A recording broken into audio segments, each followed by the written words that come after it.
अस्सलाम वालेकुम, आदाब। मैं हूं खलील फरहाद। हैदराबाद समेत तेलंगाना भर की अहम खबरों की तफसील जानने के लिए बुलेटिन की शुरुआत करते हैं हेडलाइन से।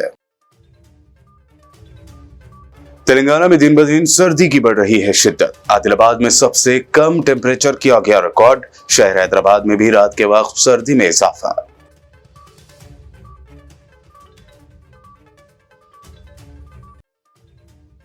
महाराष्ट्र में बनने जा रही है कांग्रेस के साथ महाविकास अघाड़ी की हुकूमत। रेवंत रेड्डी ने किया दावा, कहा नतीजा मोदी जी को लग गया है पता, शायद इसीलिए वो फॉरेन टूर के लिए चले गए।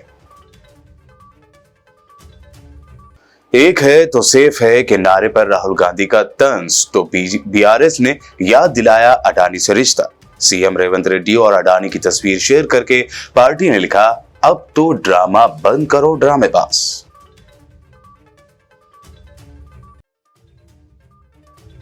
केटीआर ने रेवंत रेड्डी के भाई तिरुपति रेड्डी पर लगाया गरीबों की जमीनें छीनने का इल्जाम। कहा, कौन है ये तिरुपति रेड्डी? क्या तेलंगाना पर हुकूमत कर रही है रेवंत रेड्डी फैमिली?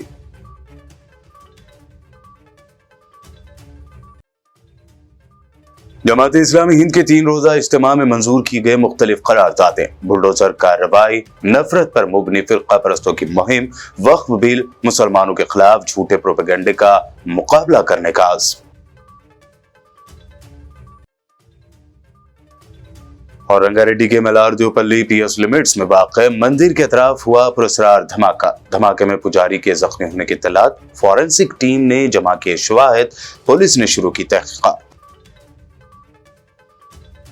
और अब पेश खबरों की तफसील। रियासत तेलंगाना में मौसम सरमा की शुरुआत के बाद से आज पहली मरतबा सर्दी की शिद्दत में इजाफा देखा गया। आज हैदराबाद में सर्दी की लहर में इजाफा देखा गया। रात के वक्त भी इंतहाई कम टेम्परेचर रिकॉर्ड किया गया। मुत्तहिदा आदिलाबाद जिले में सबसे ज्यादा सर्दी महसूस की जा रही है। सर्दी की शदीद लहर के बाद सुबह के औकात में चहलकदमी के लिए जाने वाले अफराद और किसान अपने रोजाना का मामूल पूरा नहीं कर सक रहे हैं। ऐसे में सड़क किनारे सोने वाले बेघर अफराद के लिए भी सर्दी की शदीद लहर जानलेवा साबित हो रही है।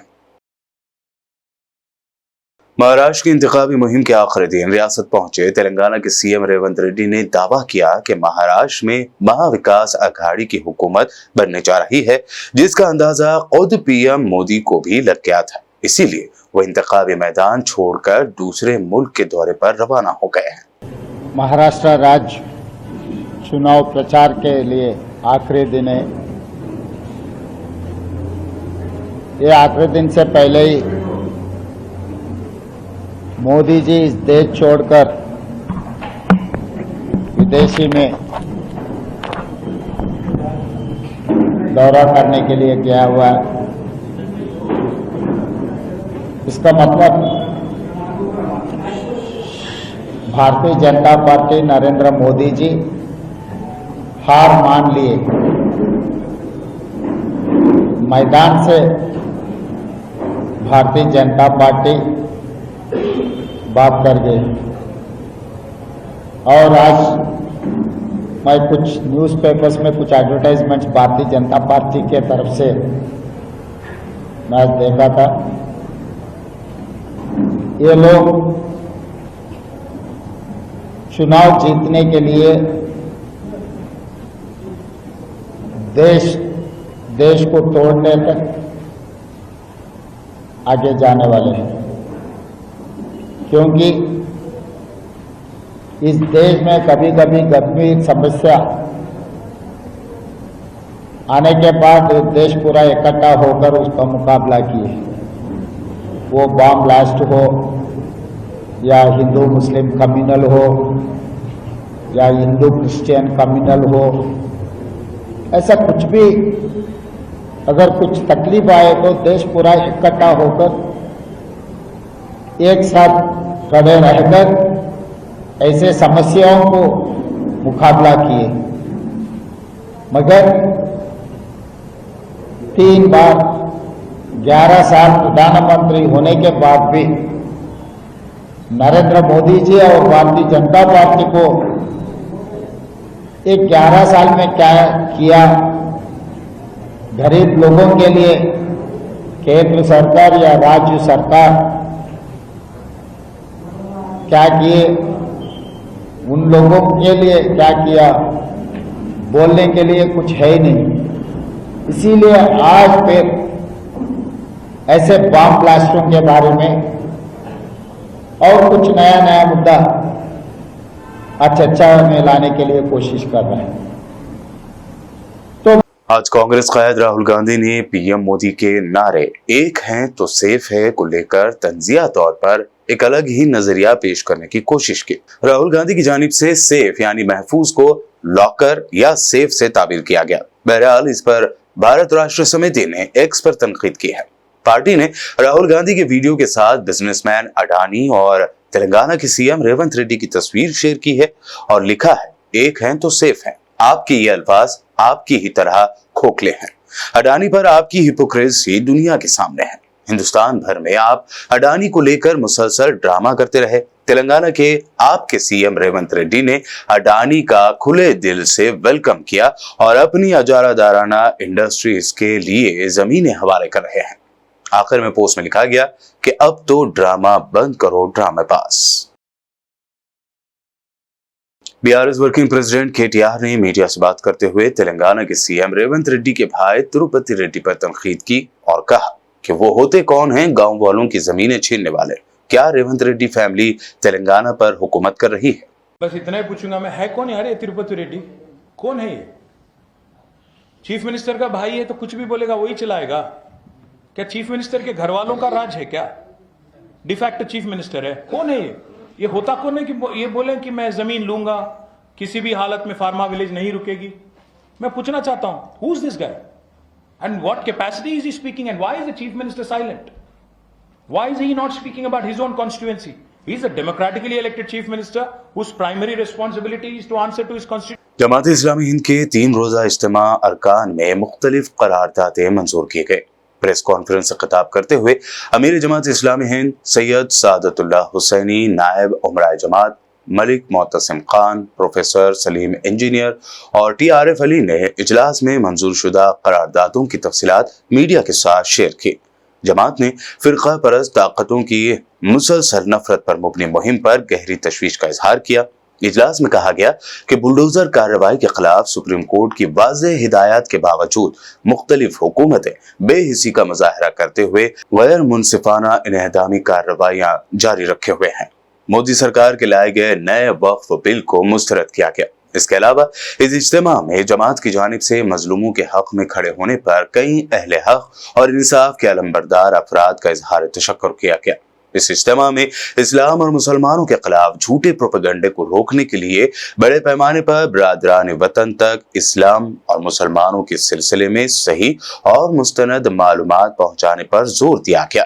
गजा में जारी नस्लकुशी की मसम्मत करते हुए जमात इस्लामी हिंद के इस इजलास में हुकूमत हिंद से पुरजोर मुतालबा किया गया कि वो इंसाफ का साथ देते हुए गजा में नस्लकुशी को खत्म करने में एक्टिव रोल अदा करे। चैलेंज महसूस हो रहा है, वो महसूस कर रहे हैं कि जुल्म व सितम हो रहा है। ख़ास तौर पे जो वक्फ अमेंडमेंट बिल 2024 जो पेश किया गया है वो औक़ाफ़ के निज़ाम को तबाह व बर्बाद करेगा।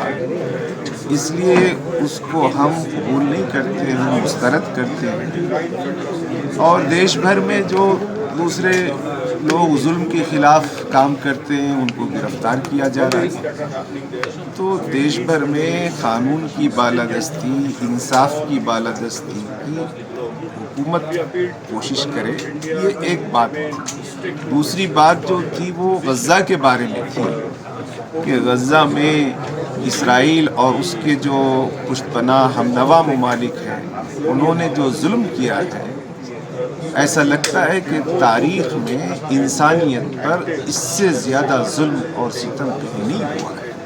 उसके बावजूद गज़ा के लोग जो सब्र और इस्तिक़ामत का मुजाहरा कर रहे हैं, तो हमारी पूरी मोहब्बतें गज़ा के लोगों के साथ में हैं। हम भारत से मुतालबा कर रहे हैं, हमारे देश से, कि वो गज़ा का लोगों का साथ दे और इसराइल वगैरह से जो फ़ौजी मदद वगैरह की कोई बात हो तो उसको रोक दे। भारत हमेशा ही से फ़लस्तीन और फ़लस्तीनियों की मदद करता रहा है। इसकी पॉलिसी पर अमल करना चाहिए। तो इस्लामी हिंद एक कुल हिंद तंजीम है। इसके कुल हिंद सतह के 15, 16, 17 को हैदराबाद में हुआ। उस मौके पर बहुत सी बातें हुई हैं, कुछ करारदादें भी पास हुई। एक करारदाद ये भी है कि देश भर में जो मुसलमान हैं उनके जो अखलाकी, दीनी, शरई उमूर हैं, मसाजिद हैं, हिंद के मेंबर्स जमात इस्लामी हिंद के मेंबर महाराष्ट्र के चंद्रपुर जिले के राजौरा हलके में इंतखाबी मुहिम के दौरान तेलंगाना के वजीर पूनम प्रभाकर ने रामगुंडम एमएलए मक्खन सिंह ठाकुर के साथ मीडिया नुमाइंदों से बातचीत करते हुए बताया कि 20 नवंबर को महाराष्ट्र में कांग्रेस जीतेगी और महाराष्ट्र में कांग्रेस की मखलूत हुकूमत बनेगी। రాజోరా కాన్స్టిట్యున్సీకి సంబంధించి పోతూ గౌరవ శాసనసభ్యులు రామగుండం గారి దగ్గర రావడం జరిగింది. తప్పకుండా మహారాష్ట్ర ఎన్నికల్లో కాంగ్రెస్ గెలుస్తుంది. కాంగ్రెస్ అలయన్స్ ప్రభుత్వం ఏర్పడుతూ ఉంది. అది భరించలేని టీఆర్ఎస్ పార్టీ, బీజేపీ ఈ రాష్ట్రంలో ఒకరికి ఒకరు కలిసి ఇద్దరు కాంగ్రెస్ పార్టీని విమర్శించే పనిచేస్తూ ఉన్నారు. వాస్తవంగా మహారాష్ట్రలో కాంగ్రెస్ మిత్రపక్షాలకు సంబంధించినటువంటి విజయంకు సంబంధించి స్పష్టమైనటువంటి సంకేతాలు రాగానే తెలంగాణ బీజేపీ నాయకత్వంకు డైవర్షన్ పాలిటిక్స్ కింద మూసి నిద్రను పెట్టినారు. దాని తర్వాత మీరు గమనిస్తుండాలి, కేటీఆర్ గారు మాట్లాడుతూ కాంగ్రెస్ కోటేయద్దు అంటున్నారు. అంటే వాళ్ళు స్వయంగా బీజేపీ కోటేయమని చెప్తున్నట్టే.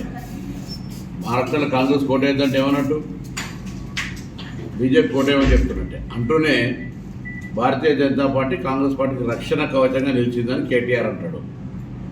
బండి సంజయ్ గారు అంటారు టీఆర్ఎస్ ప్రభుత్వం, కాంగ్రెస్ ప్రభుత్వం వాళ్ళ కుటుంబాన్ని రక్షిస్తోంది, వాళ్ళు కాంగ్రెస్కు రక్షణ నిలుస్తున్నారు అని చెప్తారు. అసలు వాస్తవం చూస్తే గత 10 సంవత్సరాలుగా వీళ్ళు తెలంగాణ రాష్ట్రంలో, వాళ్ళు కేంద్రంలో అధికారంలో ఉన్న పార్టీలుగా ఢిల్లీలో దోస్తీ, గల్లీలో కుస్తీ చేసినటువంటి పార్టీలు అవి రెండు. మేము టీఆర్ఎస్ మీద తెలంగాణలో గెలిచినాం. మేము జాతీయ స్థాయిలో బీజేపీతో మొట్టమొదటి బద్ద వ్యతిరేక, సిద్ధాంతపరమైనటువంటి వ్యతిరేక పార్టీ బీజేపీ. జీవితంలో ఇంకేదైనా రాజకీయ పార్టీతో కలుస్తాం కావచ్చు, కానీ భారతీయ జనతా పార్టీ కానీ ఆ వాసన, ఆలోచన కూడా కాంగ్రెస్ పార్టీ దరిదాపులో ఊహించలేనటువంటి। तेलंगाना के वज़रा सीतक्का और पूनम प्रभाकर ने कहा कि मुल्क में कास्ट सेंसस किया जाएगा। रेवंत रेड्डी की क़यादत वाली तेलंगाना हुकूमत जात पात की गिनती के मसले पर मुल्क की क़यादत कर रही है।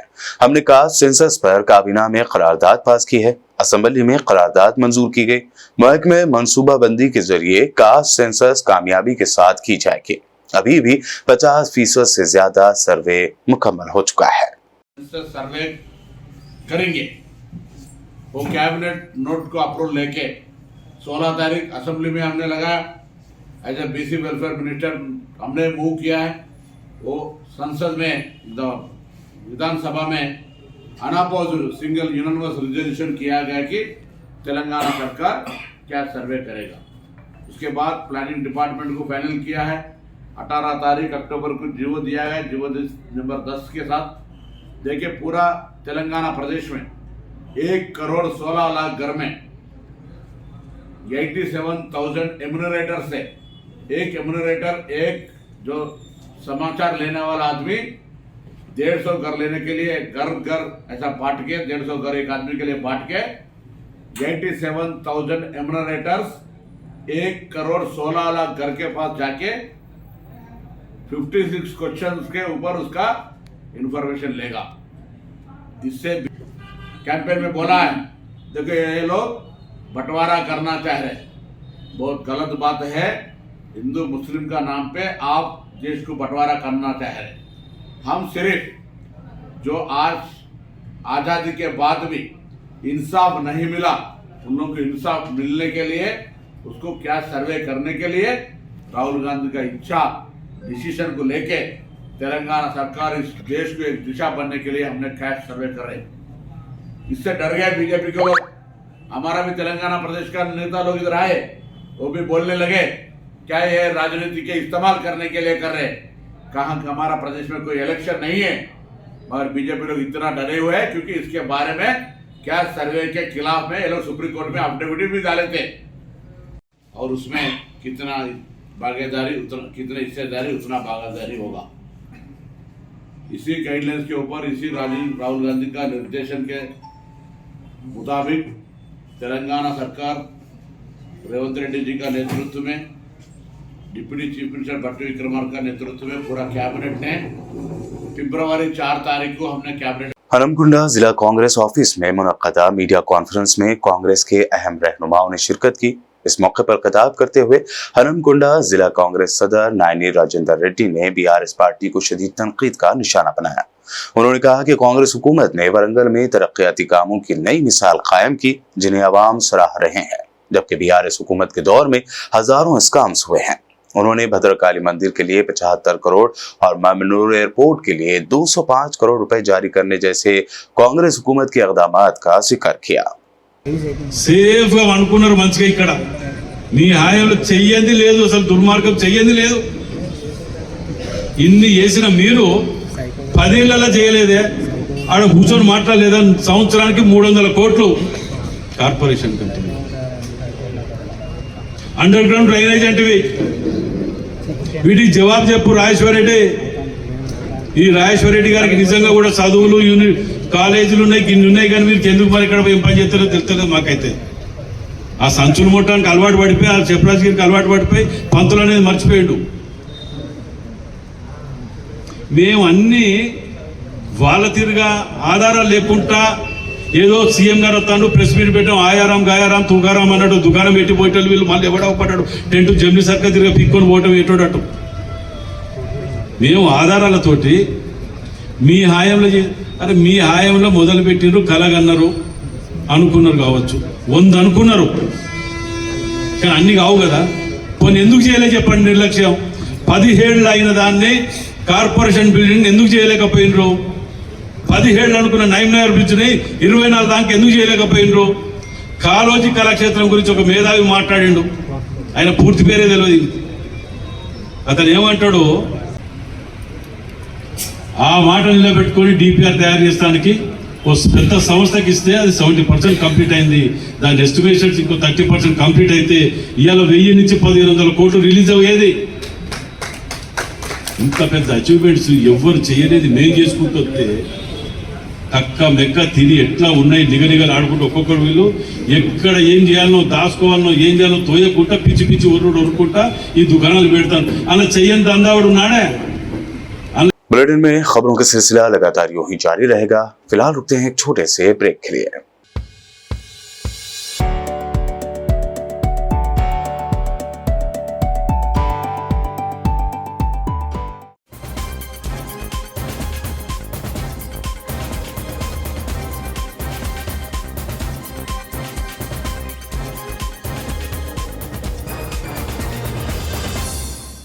ब्रेक के बाद आगे बढ़ते हैं और अब देखते हैं मज़ीद अहम खबरें। तेलंगाना स्टेट फूड कॉरपोरेशन के चेयरमैन एम.ए. फ़हीम ने कहा कि आंगनवाड़ी सेंटर्स के जरिए ज़रूरतमंद बच्चों को ग़िज़ाइयत से भरपूर खुराक फराहम करने के मकसद से कांग्रेस हुकूमत काम कर रही है। पीर को आदिलाबाद में मीडिया से बात करते हुए उन्होंने कहा कि आंगनवाड़ी मराकज़ के जरिए ग़िज़ाइयत की कमी से 2-4 बच्चों को एक स्कीम के तहत ग़िज़ाइयत से भरपूर अशिया फराहम की जा रही है। तेलंगाना फूड कॉरपोरेशन की तरफ से तेलंगाना फूड कॉरपोरेशन चेयरमैन उसकी जानिब से आज हम लोग आदिलाबाद में जो आंगनवाड़ी सेंटर्स है उसमें खुसूसी एक दौरा किया गया है। उस दौरे के चंद मकसद जो है, यहाँ के चीफ मिनिस्टर साहब तेलंगाना के रेवंत रेड्डी साहब ने रिव्यू मीटिंग में जो हमको बोला गया था कि जो छोटे बच्चे हैं और उनके वालिदैन हैं, जो प्रेग्नेंट वुमेन लेडीज़ है, उन लोग जो आंगनवाड़ी सेंटर्स में उनको जो खाना दिया जा रहा है और छोटे बच्चों को जो न्यूट्रिशियस फूड, उन लोगों को जो ताकत के लिए जो फूड दिया जा रहा है तेलंगाना गवर्नमेंट की जानिब से, उसका पूरा जायज़ा करते हुए चीफ मिनिस्टर साहब ने उसकी पूरे राय मशवरे लेने के बाद हम लोगों को इंस्ट्रक्शंस दिए गए हैं कि आप चेयरमैन हैं, आपका काम है, और इसके साथ ही मिनिस्टर सीता ने भी, वुमेन एंड चाइल्ड वेलफेयर के मिनिस्टर ने भी हमको उनकी जानिब से ये इंस्ट्रक्शंस दिए गए हैं कि तेलंगाना में जिस को मॉल न्यूट्रिशियस फूड, जो न्यूट्रिशन नहीं रह के प्रॉब्लम्स में बच्चे हैं, वो आइडेंटिफाई करके, जितने भी आंगनवाड़ी सेंटर्स है वो आइडेंटिफाई करके तेलंगाना फूड की जानिब से बालामृतम प्लस और स्नैक फूड जो मुरकुल है वो देने का आगाज़ हुआ था। अब से नहीं, तेलंगाना फूड्स जो है बच्चों के वालिदैन से ये पूछ लिए कि आपको कुछ प्रॉब्लम्स है फूड में, जो है कुछ फीडिंग में, उसमें आपको टेस्ट होने दो और कुछ न्यूट्रिशन चेंज करना है तो फीडबैक दीजिए, हम गवर्नमेंट NIN को देखें, इसमें भी चेंजेस करने आए बोल के हम लोग भी उनसे फीडबैक पूछे हैं। उन लोग सब लोग ने भी थोड़े फीडबैक्स दिए हैं, तो इसीलिए आज हम लोग ये सेंटर्स पे पूरा जायज़ा करके यहाँ पे जो भी फीडबैक आएगा और गवर्नमेंट और चीफ मिनिस्टर साहब के नज़र में लेके जाके आने वाले दिनों में और अच्छा तेलंगाना के जानिब से और अच्छा फूड जो है आंगनवाड़ी सेंटर्स को आना, टाइम टू टाइम उन लोगों को मिलना बोल के भी हम लोग कोशिश करेंगे। Telangana state food corporation chairman MA Faheem के साथ BBN चैनल के नुमाइंदे खजर अहमद याफे और इस्मत अली ने बात करते हुए उनके आदिलाबाद दौरे की तफसीलात हासिल की। चेयरमैन साहब, आपका BBN चैनल में खैर मकदम है। बताइए कि आज आपने आदिलाबाद का दौरा किया है, चेयरमैन बनने के पहली मरतबा, आपने क्या महसूस किया? जैसा कि आप पूरे जानते हैं, कांग्रेस की गवर्नमेंट तेलंगाना में बनने के बाद रेवंत रेड्डी साहब चीफ मिनिस्टर साहब का ऑब्ज़र्वेशन जो है, खुसूसी ऑब्ज़र्वेशन उनका, जो बच्चे हैं, छोटे बच्चे हैं, school children, pre school, primary school और कॉलेजेस जो है, एजुकेशन, हेल्थ एंड इस पे ज़्यादा उनका तवज्जो दिए जा रहे हैं। और उसकी जानिब से जब हमारा रिव्यू मीटिंग हुआ था चीफ मिनिस्टर साहब के साथ और women child welfare minister Sita के साथ जब रिव्यू मीटिंग हुआ था, तो तेलंगाना फूड्स में जो फूड सप्लाई आंगनवाड़ी सेंटर्स में छोटे बच्चों को दिया जा रहा है, उसका क्वालिटी कैसा है और कैसा इसका डिस्ट्रीब्यूशन हो रहा है, बच्चों तक ये फूड पहुंच रहा नहीं पहुंच रहा, आप लोग पूरा इसका जायज़ा करके तेलंगाना हुकूमत को देने का एक आगाज़ किया गया है चीफ मिनिस्टर साहब की तरफ से, गवर्नमेंट की तरफ से। तो उसको जहन में रखते हुए आज तेलंगाना आदिलाबाद में जो 3 आंगनवाड़ी सेंटर्स है, उसमें हमारा तेलंगाना फूड्स की जानिब से मेरे साथ हमारे तेलंगाना फूड्स के जो ऑफिसर्स हैं, उन लोग भी DGM फाइनेंस और मैनेजर डिस्ट्रीब्यूशन और यहाँ के RDO साहब, तहसीलदार साहब और WCD के जो ऑफिसर्स हैं, सब ने हमारे साथ इस दौरे में शिरकत की है। इसका खुसूसी मकसद ये है कि जो तेलंगाना फूड से जो छोटे बच्चों के लिए आंगनवाड़ी सेंटर से बालामृतम प्लस और स्नैक फूड दिया जा रहा है, उसका सही डिस्ट्रीब्यूशन हो रहा नहीं, और डिस्ट्रीब्यूशन हो रहा तो जो बच्चे ये बालामृतम ले रहे हैं, लेने के बाद उनका वो डाइजेशन, इंजेक्शन जो है वो सही हो रहा नहीं, वो मालूमात करने के लिए उनके पेरेंट्स से, उनके वालिदैन से भी हम लोग पूछ लिए हैं।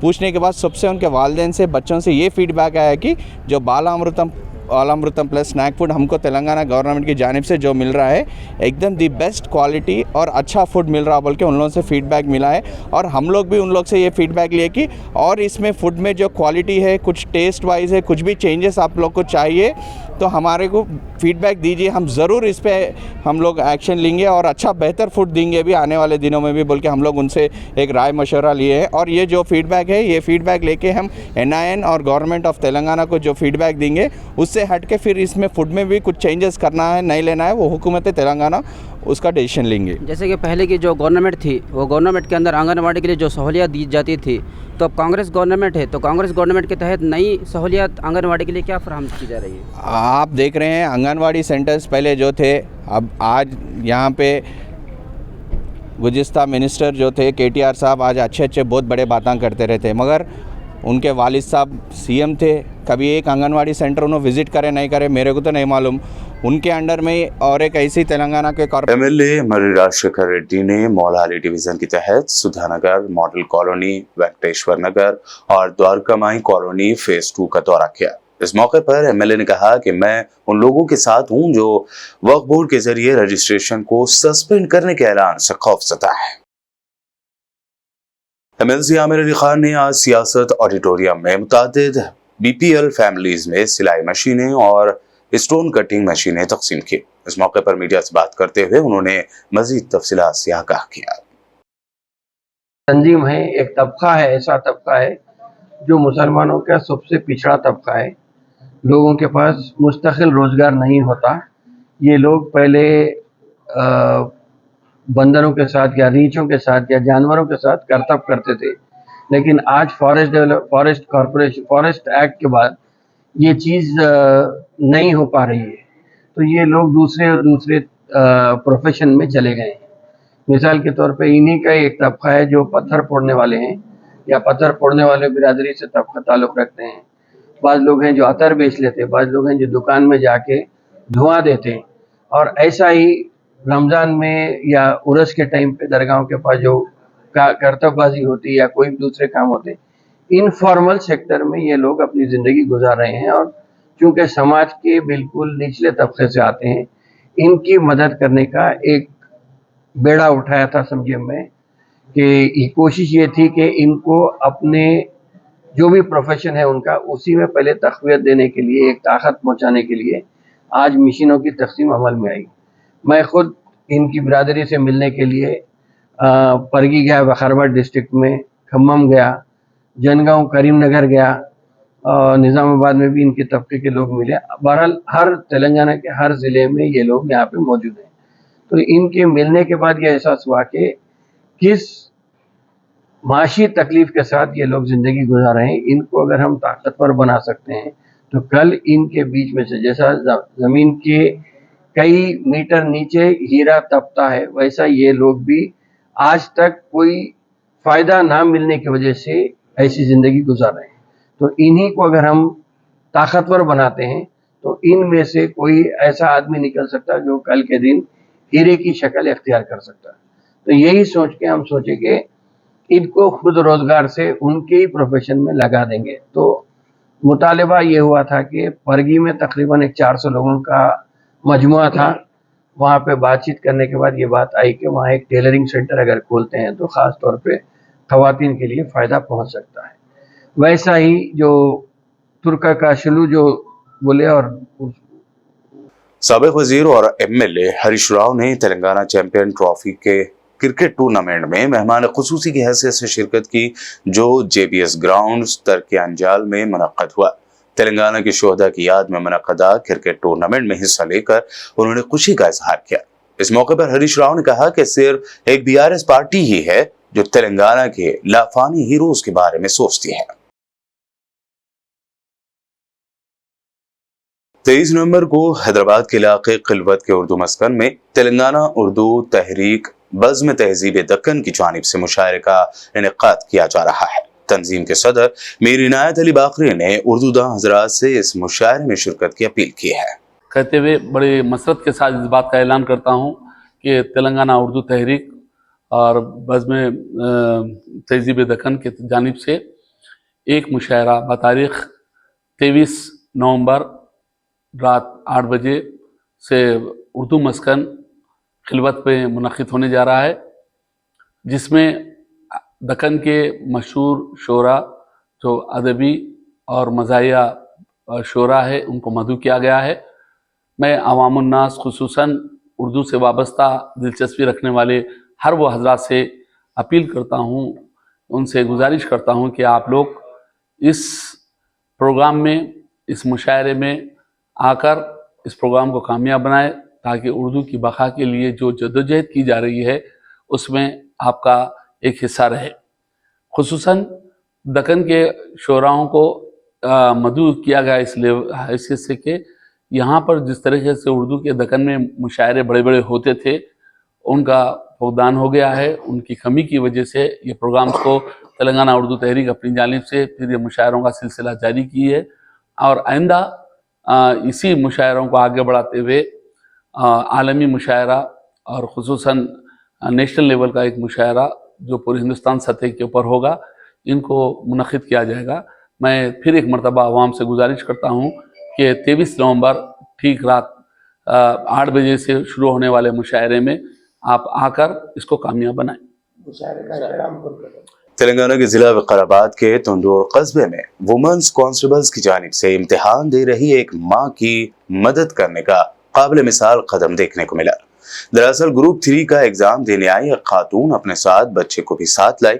एग्जाम सेंटर पर ड्यूटी अंजाम देने वाली खातून कांस्टेबल्स ने इस खातून उम्मीदवार के एग्जाम लिखने तक उसके बच्चे की देखभाल की। इन खातून कांस्टेबल के इस कदम को काफी सराहा जा रहा है। ఇక్కడ సెంటర్ ఇది అసలు యాక్చువల్గా మా వికారాబాద్ డిస్ట్రిక్ట్ మమ్మీ వాళ్ళది. సో ఎగ్జామ్ కోసం వచ్చాను ఇక్కడ. మా బాబు 5 months. సో ఇది ఉన్నా కూడా మాకు జాబ్ ఇంపార్టెంట్ కాబట్టి ఎగ్జామ్ కోసం వచ్చాము. ఇక్కడ వీళ్ళు మా బాబుని చూసుకున్నందుకు ఈ పిఎస్ డిపార్ట్మెంట్కి చాలా థ్యాంక్స్. కాలేజ్లో సెంటర్ పడింది. షేర్లింగపల్లి నుంచి వచ్చారు వీళ్ళు. మార్నింగ్ 9:30కి లోపలికి వెళ్తే అప్పుడు బాబుని చూసుకోవడానికి ఎవరు లేరని మళ్ళీ ఆమె ఎగ్జామ్ రాసి బయటకు వచ్చేదాకా చూసుకొని ఇప్పుడు ఎగ్జామ్ అయిపోగానే ఆమెకు బాబుని అప్పగించేస్తాం. మా డ్యూటీ ఉంది కాబట్టి అట్లనే బాబుని కొంచెం। जिला रंगारेड्डी के मैलार्दोपल्ली पुलिस स्टेशन लिमिट्स के तहत लक्ष्मीगुड़ा राजस्थान के प्रजापति श्री श्री आदि माता मंदिर के करीब पुरअसरार धमाके से इलाके में हलचल मच गई।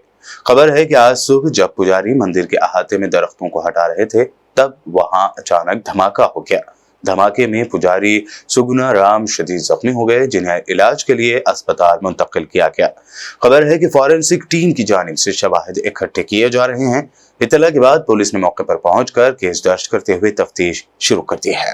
आज सुबह 10:30 के टाइम पे लक्ष्मीगुड़ा रोड पे मायादेवपल्ली पीएस लिमिट्स पे एक एक्सप्लोड हुआ बोल के इन्फॉर्मेशन आया। इधर देखे तो एक 1 person due to explosion 1 person injured हुआ।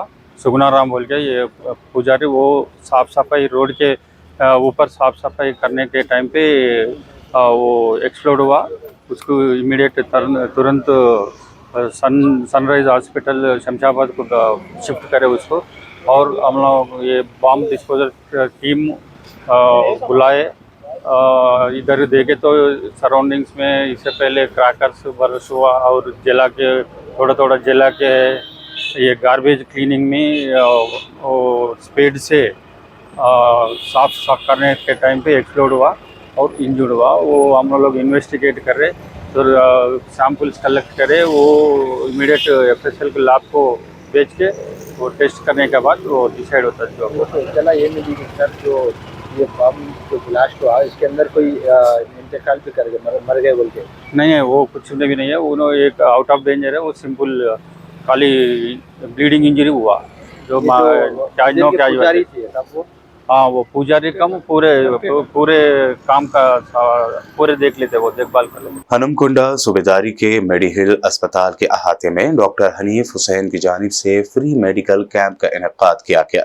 डॉक्टर हनीफ हुसैन ने कहा कि आज की मसरूफ जिंदगी में लोगों की बड़ी तादाद डायबिटीज का शिकार है और इस मर्ज के बारे में आगाही पैदा करने के लिए ये फ्री मेडिकल कैंप मुनक्कद किया गया। इस मेडिकल कैंप से करीब 200 मरीजों ने इस्तेफादा किया है। तकरीबन 200 पेशेंट्स तक हम लोग फ्री कैंप करे थे। 200 मेंबर्स ऑलमोस्ट सब लोग 200 मेंबर्स को बेनिफिट हुआ है कैंप की वजह से, और बहुत से लोगों को भी और हम लोग और रीच होना चाह रहे हैं ये कैंप के जरिए। और कैंप भी हर 2 महीने में एक बार रखने का इरादा है इन डिफरेंट प्लेसेस। तो कैंप रखने का मकसद क्या है बोले तो लोगों को अवेयरनेस क्रिएट करना है शुगर के बारे में। जिसको शुगर अवेलेबल शुगर नहीं, जिनको मालूम नहीं है कि उनको शुगर है, उनको हम लोग स्क्रीन कर सकते हैं। We can let them know कि उनको शुगर है बोल के। और जिनको ऑलरेडी शुगर का ट्रीटमेंट चल रहा, उनका ट्रीटमेंट कौन से हद तक इम्प्रूवमेंट है या नहीं, वो भी अपन मॉनिटर कर सकते हैं। उसके हिसाब से ट्रीटमेंट प्लान्स भी चेंज कर दे सकते हैं। तो ये पूरे चीज़ें क्या है बोलते हैं, ये लाइफस्टाइल डिसऑर्डर्स के नीचे आ जाता है। जो लिपिड प्रोफाइल मतलब कोलेस्ट्रॉल ज़्यादा बढ़ जाना, शुगर लेवल बढ़ जाना, BP बढ़ जाना, जिसकी वजह से हार्ट के प्रॉब्लम्स आने के चांसेस रहते हैं। तो ये पूरे लाइफस्टाइल डिसऑर्डर्स जो मेटाबॉलिक डिसऑर्डर्स रहते हैं उसका एक कॉम्प्रिहेंसिव कैंप है जिसमें कोलेस्ट्रॉल टेस्ट, शुगर, BP वगैरह मॉनिटर कर लेंगे। बुलेटिन के आखिर में हेडलाइंस पर डालते हैं एक और नजर। तेलंगाना में दिन ब दिन सर्दी की बढ़ रही है शिद्दत। आदिलाबाद में सबसे कम टेम्परेचर किया गया रिकॉर्ड। शहर हैदराबाद में भी रात के वक्त सर्दी में इजाफा।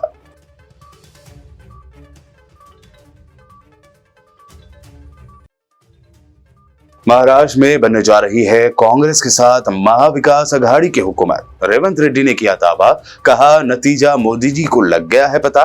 शायद इसीलिए वो फॉरेन टूर के लिए चले गए। एक है तो सेफ है कि नारे पर राहुल गांधी का तंज तो बीआरएस ने याद दिलाया अडानी से रिश्ता। सीएम रेवंत रेड्डी और अडानी की तस्वीर शेयर करके पार्टी ने लिखा, अब तो ड्रामा बंद करो ड्रामेबाज।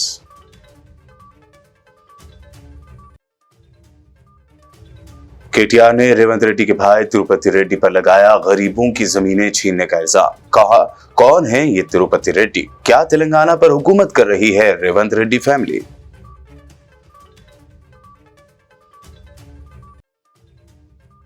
जमात इस्लामी हिंद के 3 रोजा इज्तिमा में मंजूर की गए मुख्तलिफ करारदादें, बुलडोजर कार्रवाई, नफरत पर मुबनी फिरका परस्तों की मुहिम, वक्फ बिल, मुसलमानों के खिलाफ झूठे प्रोपेगेंडे का मुकाबला करने का आज़म।